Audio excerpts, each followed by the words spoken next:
बहुत समय पहले की बात है। एक छोटे से गांव में आदित्य नाम का एक नटखट बच्चा रहता था। उसे नई नई जगहों की खोज करना बहुत पसंद था। उसके गांव के पास एक घना जंगल था, जिसके बारे में बुजुर्गों का कहना था कि वहाँ जादू और रहस्य भरे हुए हैं, लेकिन किसी को भी जंगल के अंदर जाने की अनुमति नहीं थी। आदित्य बहुत जिज्ञासु था और एक दिन उसने फैसला किया कि वह जंगल की सच्चाई जानकर रहेगा। बिना किसी को बताए वह धीरे धीरे जंगल की ओर बढ़ गया। जैसे ही उसने जंगल में कदम रखा, उसे एक अजीब सी चमक दिखाई दी। जंगल के अंदर हर चीज चमक रही थी। बड़े बड़े पेड़, रंग बिरंगे फूल और मीठी मीठी सुगंध से पूरा वातावरण भरा हुआ था। आदित्य आंखें फाड़े चारों ओर देख ही रहा था कि अचानक एक नन्ही परी उसके सामने प्रकट हुई। परी बहुत छोटी थी, लेकिन उसकी सुनहरी पंख और चमकती हुई ड्रेस उसे बहुत खास बना रही थी। परी ने मुस्कुराकर कहा, मैं परी तितलिका हूँ, तुम यहाँ कैसे आए? आदित्य ने सारी कहानी परी को बता दी और पूछा, क्या ये जंगल सच में जादुई है? परी ने सिर हिलाया और कहा, हाँ, ये जंगल परियों की दुनिया है, लेकिन केवल अच्छे दिल वाले बच्चे ही इसे देख सकते हैं। तितलिका ने आदित्य को जंगल की सैर करवाई। वहाँ की नदियाँ चांदी जैसी चमक रही थीं और पेड़ों पर रंग बिरंगे फल उग रहे थे, जिन्हें खाते ही लोग हवा में उड़ सकते थे। आदित्य ने देखा कि कुछ जानवर भी वहाँ बात कर रहे थे। एक नटखट खरगोश टूटू हंसते हुए बोला, क्या तुमने कभी बोलने वाले खरगोश को देखा है? आदित्य को अपनी आँखों पर विश्वास नहीं हुआ।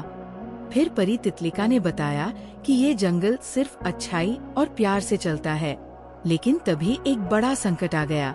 जंगल में अचानक अंधेरा छा गया और हवा भारी हो गई। परी तितलिका घबराकर बोली, ओ नहीं, ये जालर का जादू है। आदित्य ने पूछा, जालर कौन? तितलिका ने बताया कि जालर एक दुष्ट जादूगर था, जो इस जादुई जंगल की शक्ति चुराना चाहता था। वह जंगल को सुखा देना चाहता था, ताकि यहाँ की सारी जादुई शक्तियाँ खत्म हो जाए। जालर ने जंगल के जादुई पेड़ों को काले धुएं से ढक दिया, जिससे उनकी रोशनी कम होने लगी। आदित्य ने हिम्मत से परी की ओर देखा और बोला, हमें उसे रोकना होगा।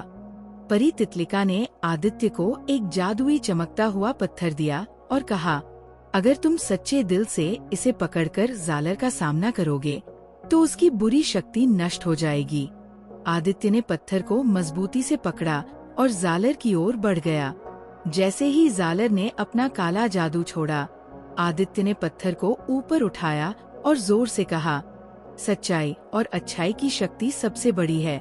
तभी पत्थर से तेज रोशनी निकली और जालर चीखते हुए हवा में विलीन हो गया। अंधेरा दूर हो गया और जंगल फिर से चमकने लगा। अब जंगल पहले से भी ज्यादा सुंदर हो गया था। परी तितलिका ने कहा, आदित्य, तुम्हारी बहादुरी के कारण ये जंगल बच गया है। अब तुम्हें अपने गांव वापस जाना चाहिए।